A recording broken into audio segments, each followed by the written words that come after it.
Hello, hello, hello there. It's your girl Valerie Mason Chase again. Welcome, welcome, welcome to another episode of Marriage Beyond the Breach here on our YouTube channel. And if you're watching on Facebook, I don't know if anybody's on Facebook, but if you are, you can let me know if you're there.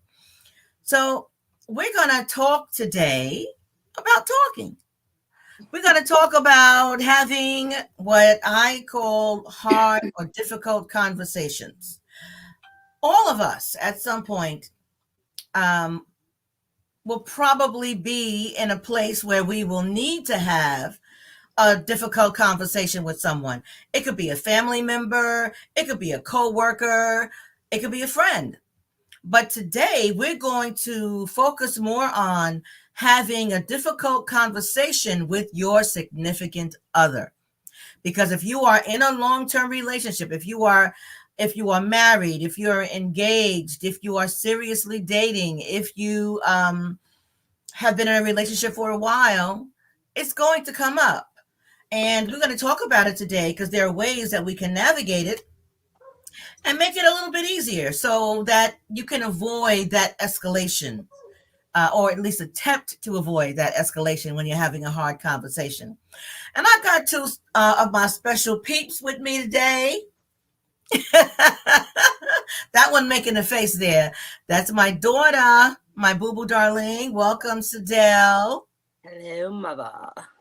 And I have my fantabulous sister, Jacqueline V. Lawrence. And if she wants to, she can tell you what the V is for. But my baby sis. Welcome, sis. Hey, big sis. She gave almost my whole name. Yes.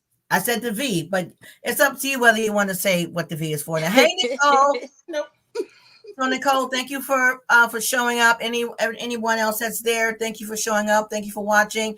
And I want to encourage you, if you have not already done so, please subscribe, like, and share. Subscribe, like, and share. And I also encourage you to make comments in the comment thingy. What do you call it again? Oh, in the chat.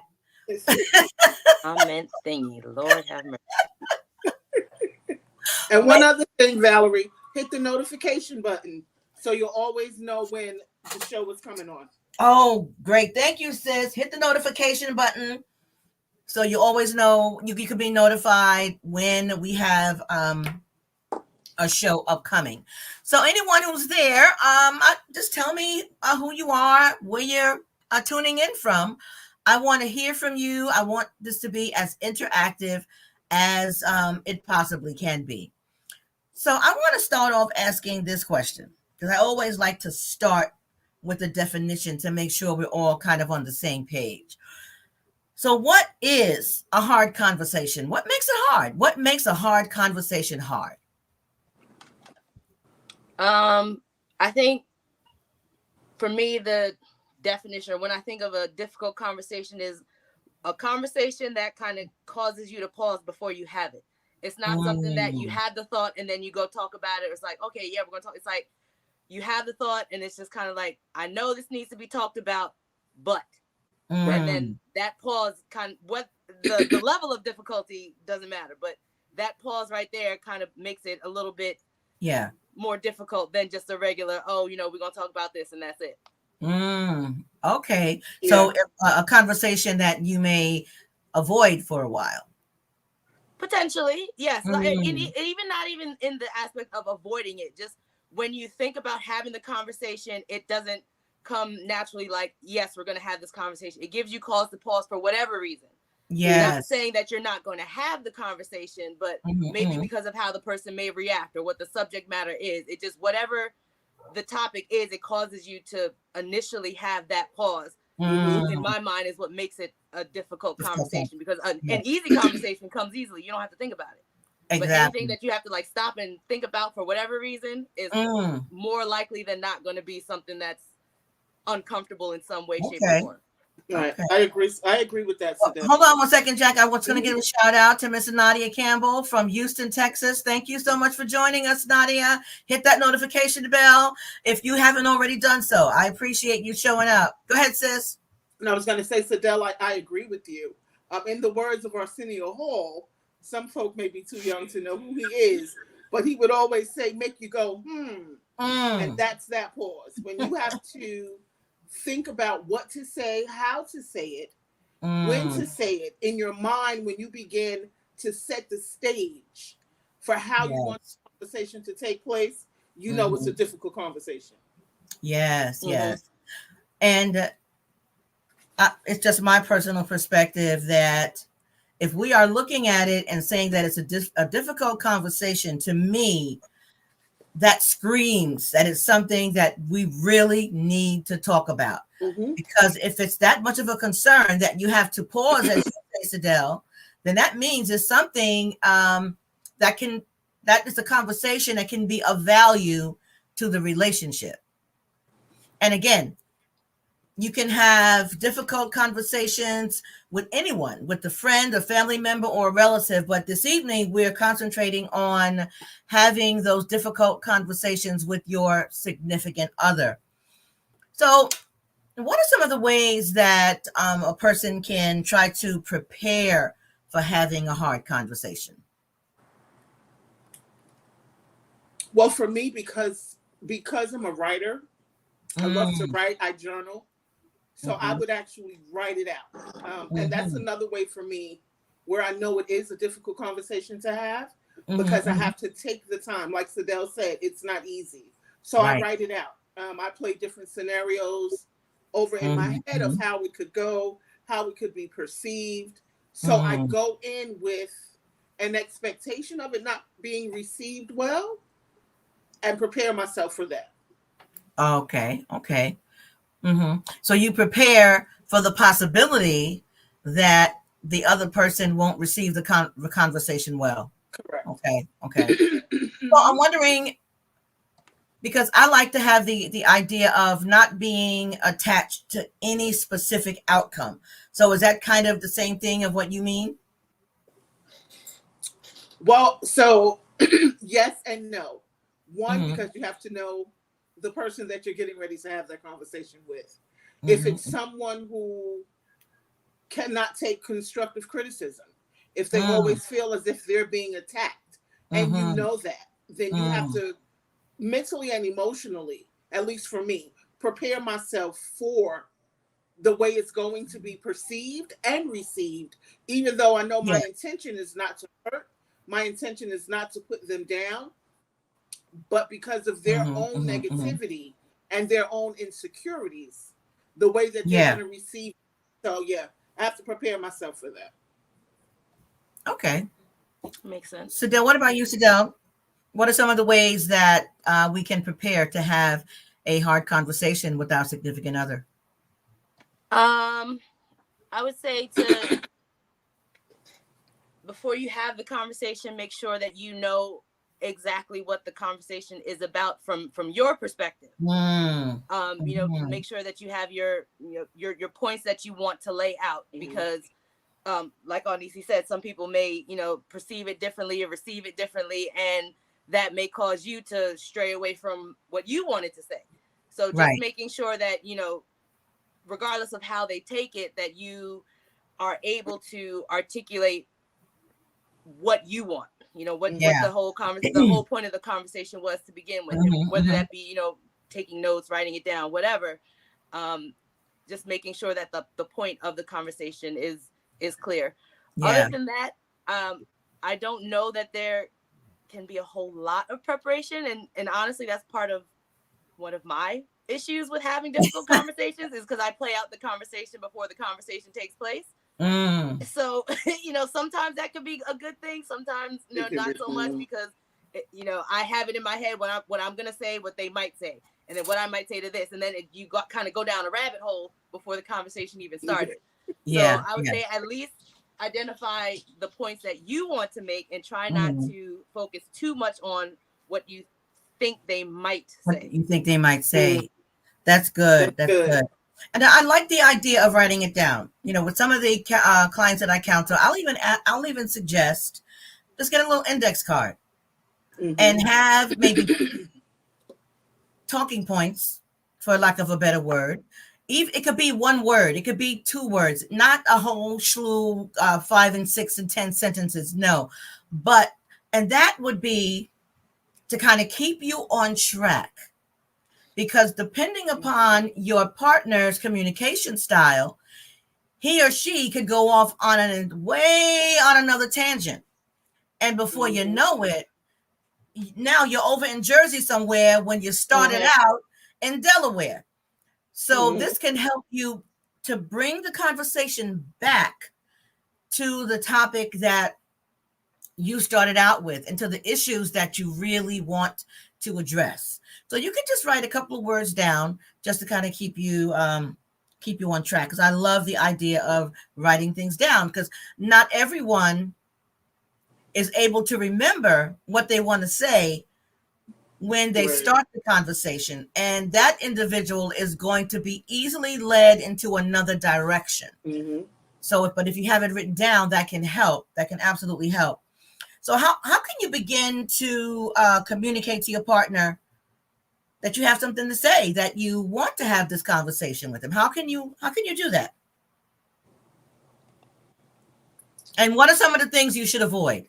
Let me put that in there. So a few times where I've had to prepare for having difficult conversations, I made sure that, well, my children were younger at the time, that the children were not around. It was a pretty peaceful environment at the moment. Did not go into it to have the conversation right then and there. It's like, hey, we need to talk. Or, how about we do this on Saturday or Sunday, whatever day at this time.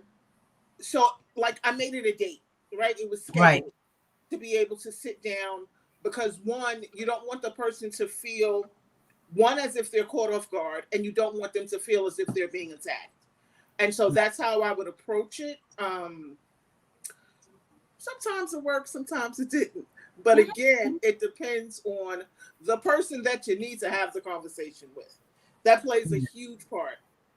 Yes. A huge part. Because, again, everyone is not receptive to receiving that hard conversation.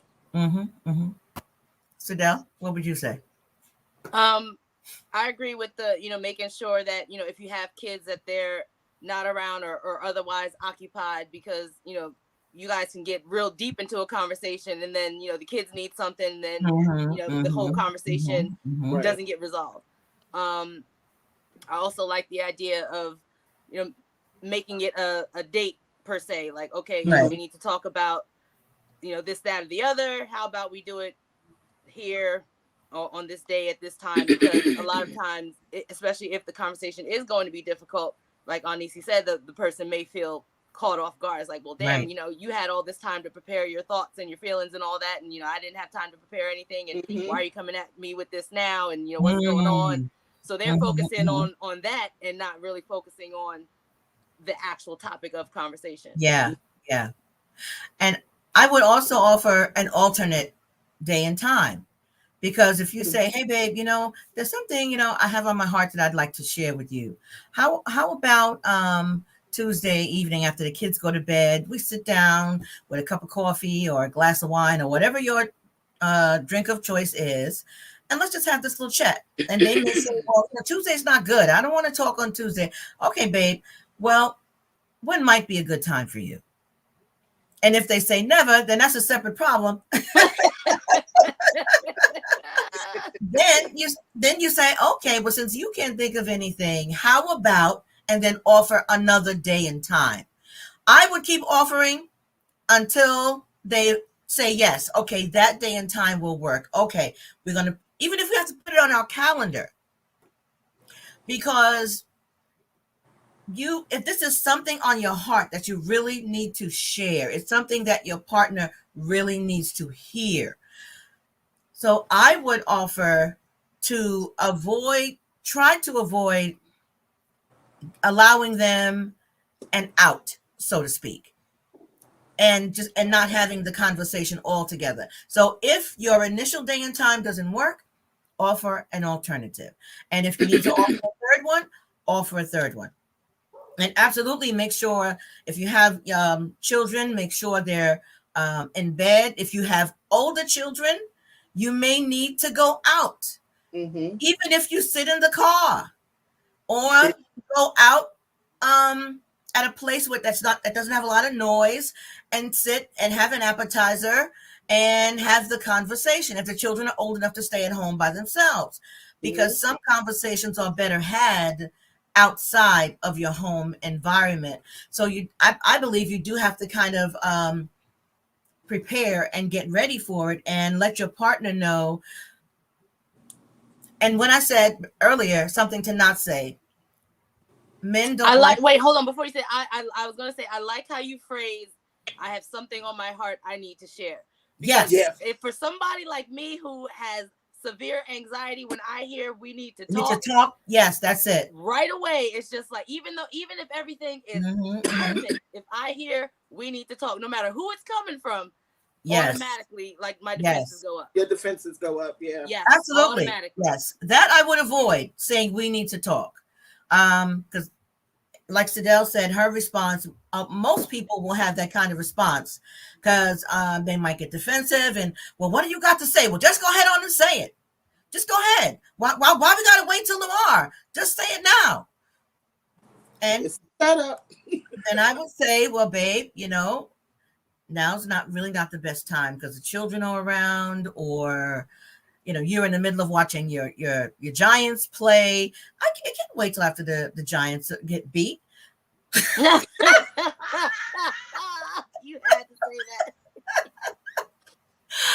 Oh, okay. Matthew, hi, Matthew, Kayla. Thank you so much for watching. And Matthew was saying, yeah, what if you try to tell your wayward spouse and they keep talking around the kids and talking about you to the kids, even when you set boundaries, they don't follow? How would you handle it? Okay, I have a response for that, but do you guys have any response for Matthew? No, because that's a bigger issue. Yeah, it is, but I believe there's a way to handle that, because when something like that is happening, I would not engage. Even if you have to leave the room, say, hey, babe, I hear what you're saying, and I have no problem talking about this, having a conversation about this, but not right now. The kids are here. So I'm going to go over to the other room. If you want to talk about it there, fine. But I'm not going to have this conversation in front of the children because it's inappropriate. And then disengage. Disengage. That means you don't say anything back to them. You don't, you tell your face that you are disengaging, so you don't make the stink face, and and shut it down. Shut it down. Because, and if the other spouse insists on acting out in front of the children, then that is something that he or she has to be accountable for. But as far as you are concerned, there's a scripture in Romans that says, as much as is possible for you, live at peace with everyone. That includes our spouses. So if your spouse, if your husband, your wife, your girlfriend, your boyfriend, your fiance want to act out, especially in front of your children, don't engage. Let them act out on their own, and they will be held accountable for that. That's something they will have to explain to your children, not you. And thank you for that. That's a great question, Matthew. I appreciate that. Yeah, I mean, I can't really say much about, because I don't have kids, but having dealt with, a lot of, when I was working with CPS and all of that, and having dealt with a lot of, custody issues and things, that's a very, very difficult, avenue to navigate, because like you said, you want to be the bigger person essentially, and all you can really do is hope that your actions will shine through, like, especially if the kids are younger. Yeah, If yeah. the if the parent keeps talking about you all you can do is hope that as they grow, as they get older, and you continue to show them your character, your love and support, that they recognize, okay, Hmm. you're Hmm. not the Hmm. problem, this other parent is the problem. Yeah. They're saying this, that, and the other, but when I'm with my dad or I'm with my mom, this is not what I'm seeing, this is not what they're doing. And sometimes you have to wait on it. You have to wait on the results, because they're not going to see it right away. And Matthew just said that she does it over the phone. That makes it even easier to disengage. And what I would say to you, don't just rudely click. No, do it. I don't mean it just like hang up. Like, explain why you're going to hang up. Go ahead, Sidel. Go ahead. If it continues, and let them know, like, if it continues on in this manner, I'm going to end this call. I'm going to hang up the phone, and if they keep on, then click. Like, you've been warned. Click. Yeah. Right. Yes. And I believe begin and end with love, assuming that that's what you feel for this person. Begin and say, babe, I love you, but I'm not going to do this. Okay. Let's have a conversation. No yelling, no screaming, no arguing. If that, like Sidel said, say to them, if that continues, I'm going to have to end this call, but I want to have a conversation with you. If they go on and on, okay, babe, I love you. Adios, amigo. And then you can hang up the phone and disengage that way. Hey, Momo. How you doing, Momo? Thank you for watching. And everyone who's there, thank you for watching. I think I gave everyone a shout out. And thank you for that, Matthew. I appreciate your question. I appreciate your transparency. And I hope that something that we say here this evening can be of a help to you. And there's something else I want to say. Always lead with love. That's so true. Always lead with love. And I want to say this. For those of us who are Christians, always, always, always invoke the presence of the Holy Spirit and his assistance. Okay? Because what we can't do, God can. Even in the midst of conversation, before you start the conversation, when you're sitting down together, if both of you are believers, ask to have a word of prayer before you start the conversation. Because see, it's kind of hard to be testy with someone that you are actively praying for. If you are going to pray and together and say amen, and then turn around and cuss each other out, that kind of, those things don't kind of jive together. Someone may be less inclined to go that way. If you say, hey, babe, you know what? We're about to have this conversation. Can we just say a quick word of prayer? And then after the amen, start the conversation. So what are some steps you can take to avoid the conversation from becoming an argument?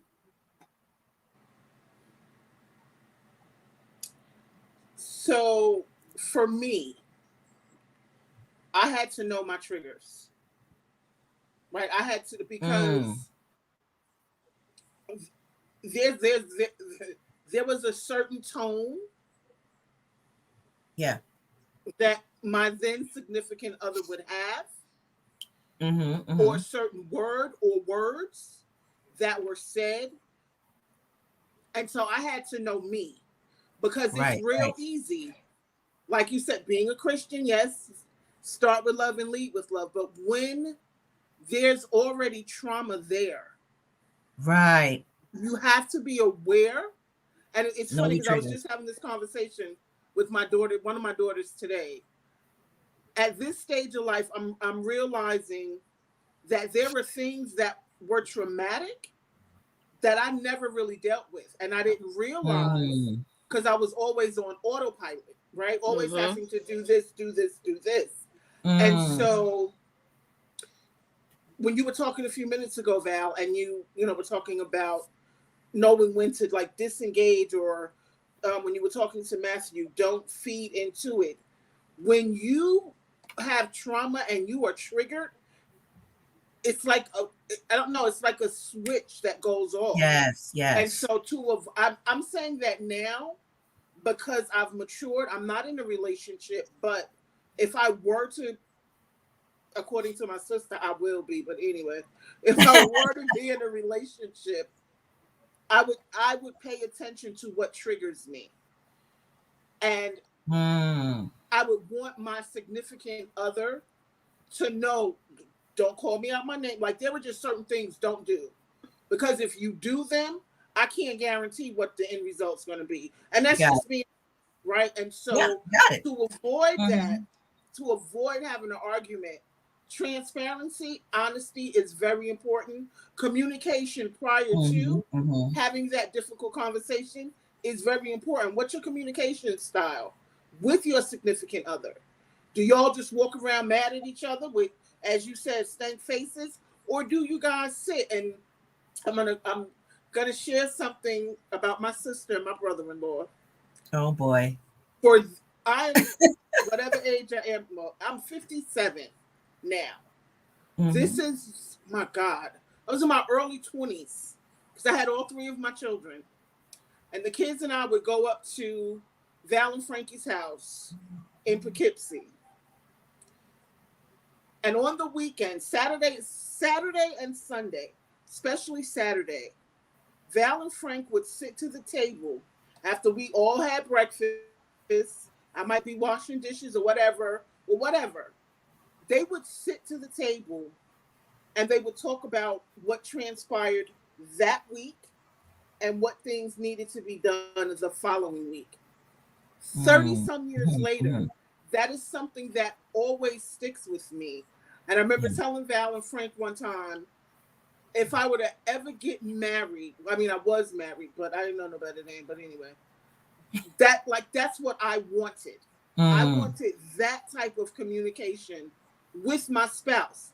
Yeah. That impacted me so much in my Mm. life. And so I say all of that because Val and Frankie have had the difficult conversations and they Yeah. were able to do it because the communication was way back then.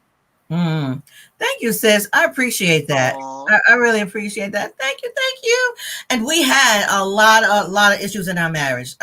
Those Mhm. of you who have been on before, you've heard some of the things that we have dealt with. We even went through separation a couple of times. We got close to divorce a couple of times. But it is the ability to effectively communicate. That's one of the things that brought us back together, and even now is keeping us together because we can talk about things now that, woof, Y'all can 7 or 8 never talk years ago about. I would never have been able to talk Never. with him about these things, but we can talk about it now. Right. um so one thing I want to say, Jackie, when you mentioned triggers, and I'm glad you brought that up, because we can be triggered in a conversation. It's important to Mm-hmm. know what your triggers are, Mm-hmm. and it's also important to have a game plan what to do when you are triggered. Mm-hmm. Okay. In the Gottman relationship model, and when we in mental health, we call that flooding. You just become flooded. Your heart starts to race. You might sweat a Mm-hmm. little bit. Your palms get moist, and Mm-hmm. you just lose the ability to even focus and have a cogent conversation. So when you get to that point, what the Gottmans recommend, and I recommend also, is to do something that's called self-soothing. You take a time Mm-hmm. out. You say, "Yeah, I need a few minutes, babe. Okay, I Mm-hmm. want to continue this conversation, but I need a few minutes." And you self-soothe. You go take your 5 or 10 minutes or 15 minutes or whatever, and do something to distract you from that conversation. Don't go sit and mull it over in your head, because you're going to remain flooded. Read a book, read a scripture, look at something funny, totally distract yourself from the conversation. Take a breather. Okay, let's take a breather. That's right.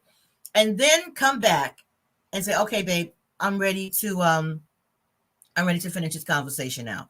But Mm-hmm. you have to know what your triggers are and be honest with yourself and your Mm-hmm. partner. Because once you have identified what your triggers are, then it's important to communicate that to your partner so that he or she can be aware of it and hopefully avoid those things that you. Mm-hmm. So, Del, did you have something? Did you want to say something? Um, you're saying what can be done to avoid it becoming a an argument? Uh huh. Um, I would say just having effective communication skills, just knowing that, it's a difficult conversation. This other person is going to have a response of some sort, Yeah. recognizing that you cannot control how they respond. Exactly. Not talking over each other. Mm. You know, that because that in and of itself can lead to an argument, regardless of what y'all are talking about. You know, you're trying to get a point Exactly. out, and then it doesn't even matter what you said. If the other person's talking over you, then you know that, and that is a trigger for a lot of people. Like, especially if you're trying to, if you have difficulty having a difficult conversation to begin with, and you finally work up the nerve, the courage, whatever, to have the conversation, and this person's just talking over you, you might be the personality type to say, well, just F it and just shut down completely. Right. You might be of the personality type to like, well, now you're talking over me. Now you're arguing about talking over each other. So, you know, just recognizing that, you know, not speaking over each other is a really big point, really big thing to try to avoid. Absolutely. Because the most important part of effective communication is listening. Because you can't even respond to what your partner says if you're not really listening, if you're not actively listening. And someone put it in the chat, I think it was Kayla, who said, you are listening to understand. Yes, not listening to respond. Yeah, There's not a difference listening to between respond. listening and hearing. Yes. Respond, you're listening, like she said, to understand Listening to understand. Point of the conversation, understand, you know, what needs to be discussed. You're not listening, just it's not like double dutch where you're waiting. All right, now, now it's my turn. Now I'm gonna jump in. Like, no, it doesn't work Yes. that way. Yes. I even encourage my couples when in the midst of a session, we'll go through a conversation and I'll have them repeat back what their partner said. Okay, if it's being Frank, what I heard you say is blah blah blah, and he'll either say yeah, that's right, or no, that's not right. And then I might say to the one who is in the speaker seat, okay, could you repeat it so that your partner can hear it again? There was a couple of times when the speaker had to repeat what they were saying 4 times, because each time the listener took it through a filter and it came out completely different than what the speaker said, because they interpreted the words and they changed the meaning of it. So yeah, you are listening to understand, and the best way you can, in one of the best ways that you can show your partner that you're listening is to repeat back what they said. Or what, not even repeat back what they said, repeat back what you understood them to have said. Like, you don't have to repeat back the words. Right, don't have to be word for word. Right. Yes, repeat back, basically summarize to them what they just said to you, so that you know you understood it and they know you understood it. Exactly. But not what you believe they meant by the words. Yes. Because that can take you off on another tangent also. Right. Okay. So what if your partner says something that you totally disagree with? Totally, completely, whether it's something they are saying that you did that made them feel a certain way, or just something in general that you really disagree with, and it impacts the relationship. I would say if it's something that they did that made you feel a certain way, even if you completely disagree with it, you don't remember it happening, acknowledge the feeling anyway. Because there may not, especially in that moment, there's not much that you're going to do to convince them, okay, that's not what I meant. That's not, you're already having a difficult conversation as it is. Yeah. And even if they're completely wrong, that's not what happened. That's not how, you know, everything went down. Acknowledge the feeling anyway, because that's how they took it. That's how they felt. Absolutely. You can't change it. That's how they felt. That's how they remember it. There's nothing you can do or say at that moment to change it. That's right. Correct. You validate them. Go ahead, sis. Yeah. No, I was going to say correct. I totally agree with you, Sadell. Because if you already have that conversation that's difficult, you can't add to that, right? And to say to them during that moment, oh, well, that's not what I meant, or that's not what I said, or that's not how it happened. You're going to completely come off topic. And so I agree with you. Validate, because it's their feelings. That's how they feel. Validate that. And maybe, I don't know, maybe at some point after that conversation, you can go back and revisit that, but not at that time. Right. I totally agree with you. Right. Like you can even in that conversation clarify, I'm sorry you took it that way. That's not how I meant it. This is what I meant. Blah blah blah. But you're still Right. at that moment validating, not instead of saying no, that's wrong. That's not how it happened. Yeah, right, you're exactly. wrong. I'm sorry you took it that way. Those were not my intentions. This is what I meant. This is what. Don't even say this is what I said. This is what happened, because you then, like Anisi said, you're gonna go off on a tangent on what happened and what didn't happen. Validate their feelings. I'm sorry you felt that way. That was not my intention. You can, if you want to, clarify, this is what I meant when this happened. And again, I'm sorry you took it that way. I'm sorry you feel that way. But don't focus on trying to prove or disprove what happened or didn't happen. Right, because now you've gotten defensive. You've gone off topic. Right, and you definitely don't want to do that. Something that I stress is understanding that when there's an exchange, a conversation, or whatever between two people, there is intent, and then there's impact. Okay, and if you can understand that can help avoid some of the negative interactions, because I could say something to you and I have a particular intention in what I am saying, but it can impact you in a way that has nothing at all to do with what my intentions were. So sometimes you have to have that conversation also, the intent versus the impact, because if you don't, then someone who feels negatively impacted by something that was said is now responding to what they believe your intention was, even though it wasn't that, but it impacted them in that way. So that's part acknowledge of the impact and clarify the intention. Exactly. Acknowledge the impact, clarify the intention, and say, okay, well, babe, what can I do to help avoid this happening again in the future? And then talk about how you can avoid it. Because the thing is, you don't just want to identify, you also want to look at ways to avoid having that negative interaction again in the future. Right. Okay. So I also want to ask, so what if your partner attempts to take the conversation in a completely different direction? Did we already kind of hit on that, right? Or did we not? We did somewhat with one of the other questions. We did discuss it. What do you do if your partner, you have to reel it back in? And for me, that's why writing down is so important.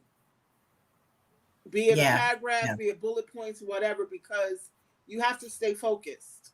You got to stay focused. You have to. I've had attempted to have difficult conversations in the past, and it went left because they wanted to talk about something else. They came up, and what I've found to happen is the blame game, and that's the trigger. Well, you did. No, you did. And then it goes left immediately.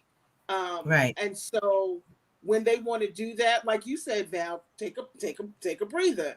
Take a minute, step away, refocus, get yourself together, and then go back, because it will lead to an argument quick and in a hurry. Yes. I would say that depending on what it is, the tangent that they've gone off on, acknowledge, okay, I understand this is something that, you want to talk about, something that maybe we need to discuss. However, we're discussing X, Y, and Z, and I would like to get back on topic.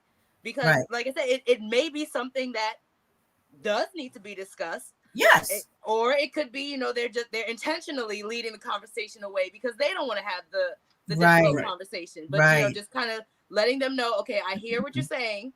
We can discuss this either after this or on another, date at another time, whatever.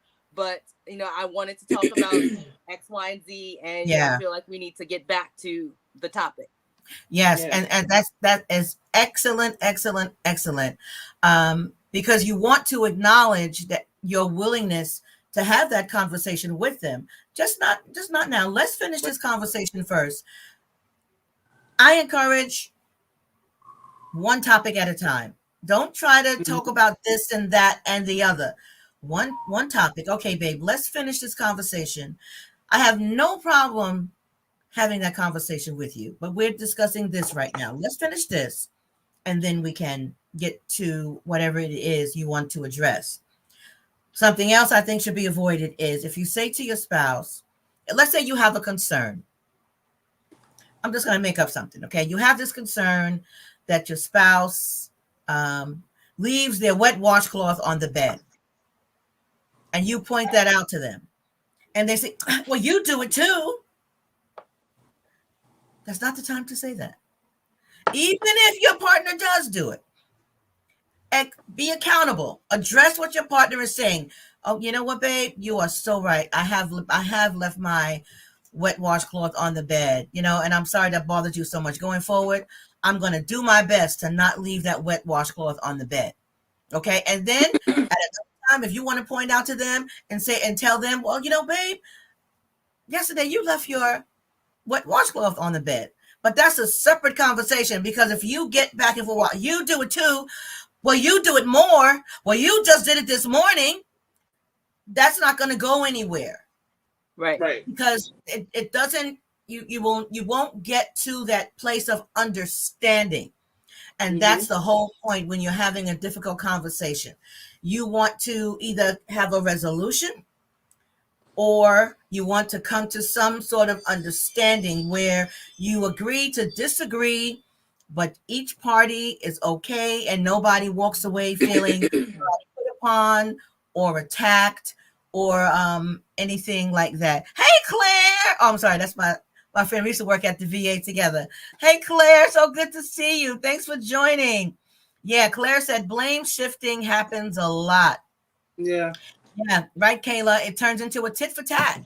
Yeah, because sometimes the things that bother us about our spouse, sometimes they are things that we also do. But maybe that is our blind spot. And we just can't see it. But there could be another conversation where your partner points that out to you, so that at that time it can be addressed as well. And honestly, it may not bother them as much as it bothers you. At that point, it just becomes, being petty. And it's just like, well, you're attacking me for this. You're not perfect. You do it too. It's not that it bothers them. They just want to point out, well, you're not perfect either. You're bringing this up because it bothers you. So, but you also do it. But, and like you said, bring it up at a later point. Like, okay, well, we had this conversation about this, but you do it also. So then maybe you can understand, okay, I brought this up. It bothers me so much. However, I also do it. So maybe I need to check myself, for whatever the thing is, like the wet washcloth thing. If it bothers me so much that we had to have a serious conversation about it, but I also do it, okay, maybe I need to kind of take a step back and, realize, okay, maybe it wasn't as serious as I'm making it out to be, because I also do it. Yeah, you're right. Maurive, I hope I'm pronouncing your name correctly. Thank you for joining. I appreciate seeing you here. And I encourage you. What they got to do, sis? Like, subscribe, and hit the notification button. There you go. Hit that notification bell. Absolutely. Thank you all. And if you have, keep those comments coming. If you have questions that you want to address to the panel, absolutely. Keep those comments and questions coming. I appreciate each and every one of you being there. So I'm wondering if there are times when hard conversations should be avoided. Yes. And they are? I would say if the person that you need to have the hard conversation with is already clearly in distress about something else, now's not the time to bring up something that will more likely than not cause them additional distress. And I don't mean, they're just having a crappy day at work. Like, let's say they're dealing with something heavy, the death of a family member, or something else that's really causing them serious distress. Now's not the time to say, well, I know you're dealing with that, but we need to talk about this right now. Now's not the time, because there's something else heavy that they have to deal with. And honestly, that person is probably not going to be fully engaged in the conversation anyway, because they're so distressed about whatever it is that they're already dealing with. So, you it's not, the conversation is probably not going to go anywhere. Right. Absolutely. Jack? I agree. Even though it's you're not avoiding it, you're delaying it. Yes. You're waiting until, right. because timing is everything, Mm-hmm, right? mm-hmm. And so, is that John? Is that Little Chip? Yeah, that's John. When you've been When drinking. drinking. When you've been Yes, drinking, John, absolutely. Yes. But yes, when timing is everything, and you're right, Fidel. If someone's dealing with something that's really stressful or really heavy, I'm really not going to hear anything that you have to say. So we're not avoiding it. We're just waiting until the time is Delaying right. it for a better time, because timing is one of those T's. Timing, temperature. There's another T I forgot that's involved in effective communication. So yeah, and John was absolutely right. If someone has been drinking, if they're intoxicated, if they're under the influence of any drug, if your partner is excuse me, in a depressive state, if they're feeling depressed, that's not the time to have this deep, heavy conversation. Mm-hmm. I think most of us, if we've been with our partner for any significant amount of time, hopefully we know them well enough to be able to figure out when the best time might be. We know, or hopefully we do know and are familiar with the goings on in their life. Like Sidel said, if they're dealing with grief, if they just lost a job, if they got demoted, things like that. If they're going through something, or you want to, like Jackie said, not avoid the conversation, but delay the conversation Mm-hmm. until it is a better time. Right. And it's not necessarily delaying it until that matter is resolved, because Right. it may be something that takes time. Like you said, they lost the job. Okay, they may not get a job right away. You don't want to say, okay, we're not gonna have this conversation until they find another job, because it may be 3 weeks, 3 months. But you definitely don't want to do it on the day that they lost their Right. job. Right. Yes, but you give them time to process the emotions that are associated with the loss of the job. I know something I used to do. I used to be petty, okay, and I used to wait until Sunday in the middle of a football game, knowing that how Frank loves football, and then he didn't want to talk. I had the nerve to catch an attitude. That's crazy. That is totally cray-cray. So if your partner, if you know that this is something your partner enjoys, if they're in the middle of their video game or watching their sport or binge watching Law and Order or whatever it is, maybe pick a different time. Right. Yeah. I can't believe I used to do that's a very good point. but I used to, but I've been delivered. I don't do it anymore.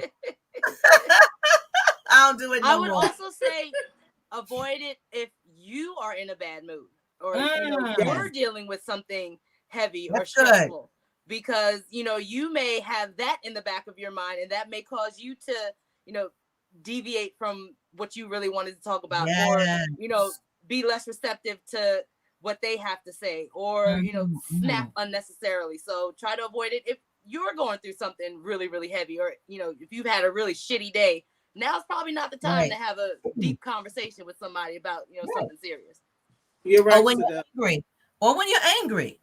Yeah. And because you don't want to have that deep conversation then, because that particular it's going to come through in the way that you are communicating. If not in your words, then it will in your nonverbals, your body language, your facial expression, the stank face. So wait until you have kind of brought yourself down a bit, and then seek to have that conversation. So I'm going to ask you guys, what is the most difficult conversation that you ever had? And if you've had several, just pick one. Is my daughter still on? Right, Nick, that's what I did. Simone's still on? Is Simone still on? I can't see. I can't tell. I can only Okay. see the number of people. I can't tell who it is. Momo, if you're there, say something. Well, she grown. She all the way grown. Yeah, she's grown. She all the way. So one of the most difficult conversations that I had with my ex-husband was about our intimacy. For those who know me, you know that there's a big age gap between my ex-husband and myself. And so as I matured, as I got older and I began to really know myself and what I needed and what I wanted, trying to discuss, she said, yuck, LOL. John told her to cover her ears. Right? Having that conversation was difficult because, you know, back in the day, my ex-husband thought he was a player. And he was. Yeah. Like he really was. But it was difficult because he thought he knew better than I. Definitely had much more experience than I. But I was learning me. And so that was one of the hardest conversations that I've had to have with a significant other. Yeah, that went left, but that was hard. And how did the conversation go? Huh? How did the conversation go, even though it was difficult? It went left. It got ugly. But I will say this. I will give him credit. He came back after the fact. Whatever made him think about it, but he did come back, and we were able to really sit and say, okay, and we talked about it a little bit more. But that's hard because at the time I didn't realize it, but in his mind, the way that he perceived it and received it was that I was attacking his manhood, and that wasn't it at all. Hell, I got 3 kids. Got 3 kids by the man, back to back. Like, you know, so that wasn't it at all. But I was learning who I was as a woman. And what pleased you? Correct. And what was pleasing to you? Yeah. Right. Yeah. Right. I encourage every woman. I encourage every woman to learn that, and there are ways to do it. But we're gonna have that. I think maybe that episode will start it later, maybe at 9:00 at night when we make sure the kiddies are not around, because that is a purely an adult-only conversation. Because yes, we need to know what feels good to us so we can let our partners know, because we can't expect them to do it if we don't tell them. Don't invite me to that broadcast. I can't be on that broadcast with my mother. Don't even include my email. I'm letting you know right here, right now. All right. It's a hard and steady no. Oh my God. So I want to welcome Life with Miss D. Life with Miss D. I like that name. Well, welcome, Miss D. If you haven't already subscribed and hit the notification bell on our YouTube channel, please do so. So, Sadell. Oh, wait, hold on 1 second. There are a couple of people who mentioned what their hard conversation was. Nicole said it's difficult when it's time to part ways and necessary, but difficult. Yes. Kayla said creating boundaries has been the most difficult conversation as of recent time for her. That is a hard conversation to have, because when you are erecting boundaries where there haven't been any, 9 times out of 10 you're going to get pushback, and then you have to reinforce those boundaries. So yeah, that's a hard conversation, Kayla, but I commend you on having it, because it's necessary to have boundaries in all of our relationships. Okay, Sadell, what's the most difficult conversation that you ever had? Oh, you gonna make me answer this question? Can I plead the fifth? I did not have sexual relations with that woman. You're doing the Bill Clinton. Well, because I don't want to divulge all my business, but I can say one of the most difficult conversations that I've had of late was, and I mean, I don't even know if y'all know this, coming out again. and the way I'll explain, I think, Ma, I told you. And Yeah, we because had to you have came it. out 30 years ago. I Yeah. understand that. However, like Aunt Niecy said, getting older and learning myself and knowing myself and things like that. Mm. Having the conversation that I do not identify as I'm a lesbian and that's it. And Right. the reason why that was a difficult conversation is because I am married to a woman who's only been with women, who's never been with a man. So to and knowing that one of her past relationships, it ended partly because her partner ended up being with a man.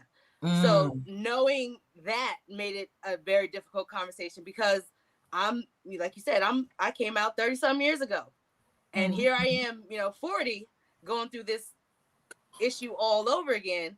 Now, not only do I have to deal with it with my wife, now it's like, okay, do I, let my family know what's going on? So it was a difficult conversation, but it was something that, I felt I needed to let be known, because it's like, I'm not being my actual self. So if anybody wants to know, the definition, I guess, would be pansexual, I guess. And if anybody wants to know what the definition of that is, it's basically like I would not discriminate. Yeah. If that makes sense. But here's the thing, and I don't know if you can help me with that, because the first time I heard pansexual, a client identified as pansexual, and I'm not sure I understand the difference between bisexual and pansexual. So bisexual is someone who would have or has sexual attraction to someone who is biologically male or female. Somebody who is pansexual would consider having a relationship, whether it be, physically intimate or whatever, with someone who might be trans. So if let's say I have a strong affinity towards, let's say I have a strong affinity towards females, I would not be opposed to somebody who was male to female who has transitioned, because that's how they identify. Someone who's bisexual, more likely than not, only would go for somebody who is biologically one gender or another. Or the other. Got it. Okay. Now I understand. I didn't understand that's kind of what that means. So like I said, to have that conversation with somebody who, first of all, I'm married to a woman, who's never been with a guy. So knowing her past and her history and the trauma, that she's dealt with, to now have to come out as, okay, well, I understand that. However, this is who I am, because even though, when I came out, it was a little bit more accepted as opposed to, when you guys were younger. Even when I was going through that issue, 20 some years ago, it was either you're gay, straight, or bi, and that's it. And that's it, right? The spectrum, it wasn't as accepted as it is now, and I didn't understand it as I do now. So that's something that I've come to realize 20 some years later. So, that was a difficult conversation to have. Okay, I get it. Wow, I can't even begin to imagine how hard that conversation was, but I commend you for having it, and I also applaud your level of transparency here with us today. I really appreciate that. I really appreciate that. So Ms. D said one of her hard conversations was dealing with money issues. That's always a tough one. Well, the hardest conversation I think that I have ever had, there's a couple of them, but the one that was the hardest for me, and because I had delayed it for so long, was the conversation I had with my mother when I confronted her about her husband molesting me. That was a hard conversation. And I was younger then. And I don't know what I expected with that conversation. I know what I wanted with the conversation. I wanted acknowledgement. I wanted to be validated. I wanted understanding. I wanted accountability. I didn't get that. And so that was the hardest conversation, because I had to talk to her about it, talk to her about the molestation and the part I believe she played in it.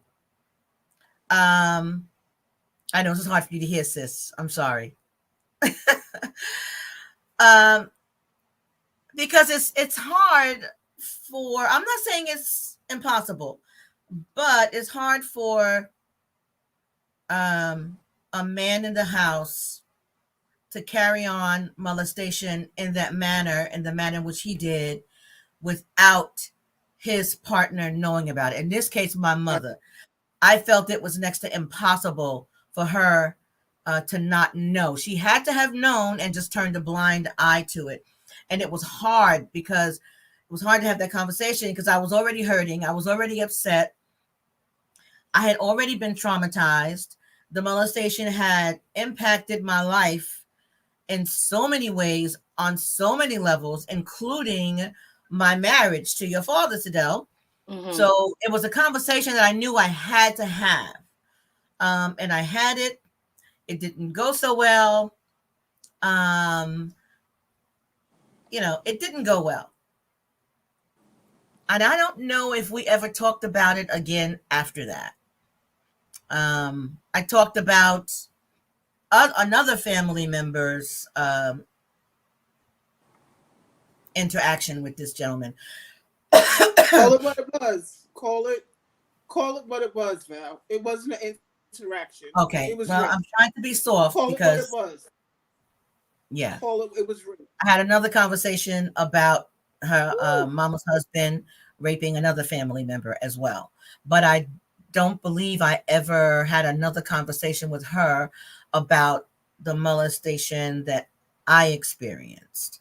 And I'm pretty sure it was because it kind of went left, and she sicked Junior on me because she called Junior right after I talked to her, and Junior was our my big brother, and then he called me Her afterwards, favorite. and, and I had to have a conversation with him. Oh, But Jesus. that was definitely a hard conversation to have. Do you uh, think that you guys didn't have the conversation again because she felt guilt or because she didn't believe that it happened? I'm Without saying it knowing, again. what exactly how the conversation went with the two of you. No, so start from the game. I didn't hear the first thing you said. Do you think that you guys didn't talk about it again because she didn't believe it happened or because she felt guilt because it happened? Well, probably because she didn't acknowledge that it happened. Okay. Yeah. Or at the very least, let me rephrase that. She indicated that she did not know that it was happening, and I You refuse didn't to believe believe that. that. Right. No, I don't believe it. I never believed it. But it bothered me for a while, and for maybe a few years our relationship wasn't what it had been prior to that conversation. But I am happy to say I got to a place of forgiveness, and I was able to have her. Well, Frank and I took care of her in our home for the last 8 years of her life, and I was able to love on her and give her care because I remember as a kid, she used to always pray and ask God to let her last years be her best years. And I was honored to be able to be a part of helping that happen. And I would not have been able to do that had I not gotten to that place of forgiveness. So even though I was angry for a while, I didn't believe her, I processed it all, and I forgave her, and I let that go in terms of holding it against her. But I never let go believing that she knew. Mm. Okay, But I that makes I sense. no longer held that against her. So Crystal, hey niece, my niece-in-law, she said, honestly, I identify as a child of God. I didn't consider myself a lesbian either. I believe spirit connects to another. Those who live free, definitely a topic of conversation for another time. Uh, and that was, she says via JD Pooh Mason. I don't know if she was writing on behalf of Jade. I think that's what she meant. She was writing on behalf of Jade. Jade is my niece, my beautiful, fantabulous niece, who is an actress, and she performs a lot at the Black Spectrum Theater in Queens, New York. So anyone in the tri-state area, check out the Black Spectrum Theater. My niece Jade Mason is a It's fantabulous actress, fabulous. and she She's was there good. in many of their performances. Okay, So thank you guys. Oh, Kayla said she can't begin to imagine how hard of a conversation that was for me. Yeah, yes, sis. Yeah, it was. But like everything else, we get through us. God gives us what we need at the time that we need it, and He gives us the strength to get through so many things that we sometimes think that we can't. Oh, Jade said yes, it's her. She took over Crystal's account tonight. Crystal and Jade are married. So, wow, I can't believe that hour went by so fast again. Thank you, Jackie. Thank you, Sidel. Thank you, everyone who is on here tonight. I appreciate you. I love you. And I would also appreciate if you haven't already done so, go to the YouTube channel, Marriage Beyond the Breach, Marriage Beyond the Breach, and look for the, wait, I'm trying to do something here. Did I do it right? Yeah. What do they got to do on? I know I'm technically challenged. Subscribe, like, share, and hit the hit the notification notification bell. Yes, and you can also find Marriage Beyond the Breach on Instagram because we have different content on Instagram than we do on YouTube. And if by any chance you or someone you know, oh yeah, Jade, initially you were writing in the. Oh no, that's not good. I got that. Never mind. I'm just totally off right now. But anywho, YouTube, Marriage Beyond the Breach, Instagram for Marriage Beyond the Breach, and Facebook. Facebook, I'm not too active on the Facebook Marriage Beyond the Breach page, but YouTube and Instagram. You could follow us. What do you call it on Instagram? Followers on Instagram and subscribers on YouTube. But whatever it is, y'all know what it is. Do what you got to do. Help a sister out, okay? So, anywho, next week, our topic is restored. I'm going to have this amazing couple on. I met them in one of the groups that I belong to on Facebook. They're going to be here on next week talking about their relationship, the challenges they faced, how they got through them, and where they are right now. You don't want to miss it. It's called Restored. So be here on next week. Okay? I love you guys. Love Good you night. guys. Good night.